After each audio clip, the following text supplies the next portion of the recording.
I know that most of you have been touched by the realities of dementia and Alzheimer's, so I am very, very honored to be able to share my journey with this disease with all of you. In 1996, my stepfather Joe was diagnosed with Lewy body dementia. Like many, we assumed it was just because he was old. We had never been exposed to anyone with dementia or educated on the disease. The disease progressed rapidly and he passed away pretty quickly before we got a handle on it. Shortly after, 2 uncles on my mom's side were diagnosed with Alzheimer's. That's when I knew I had to learn more about this disease. I started out as probably most of you did, and I joined my local walk to end Alzheimer's. It was a great start to learn about Alzheimer's. I made friends and I knew I wasn't alone. This was so very important to us because my family did feel alone.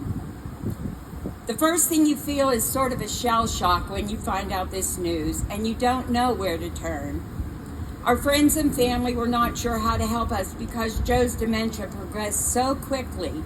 Some said they were afraid because it wasn't the same Joe, but it was.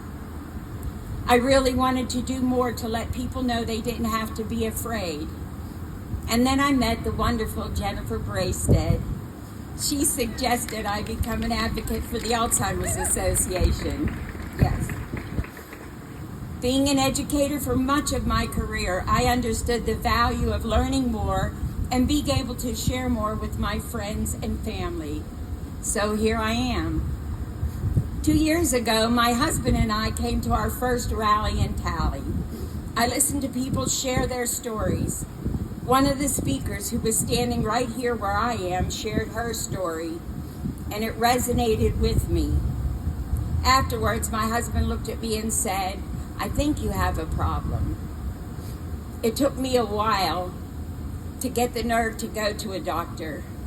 Finally, I went, and they gave me the puzzle to do, a story to read, and those 5 words that you have to remember. But before I left, I knew I had a problem. They diagnosed me with mild cognitive impairment, also known as MCI.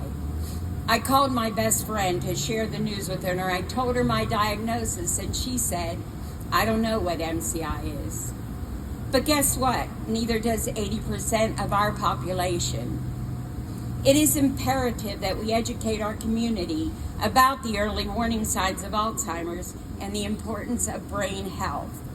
We have to raise awareness of what to look for and when to go speak to a doctor. We need a statewide public health awareness program like the one being proposed in Senate Bill 398 and House Bill 1065. With a little education and awareness, just imagine how that 80% would drop. I truly wish I could have been more knowledgeable and helped my mom as a caregiver. With this awareness bill, so many others will now be able to help their loved ones. This is why our voices matter so much. I am truly proud to advocate with all of you and the Alzheimer's Association. Let's go use our voices tomorrow to help advance Alzheimer's policies in the state and truly make a difference. Thank you.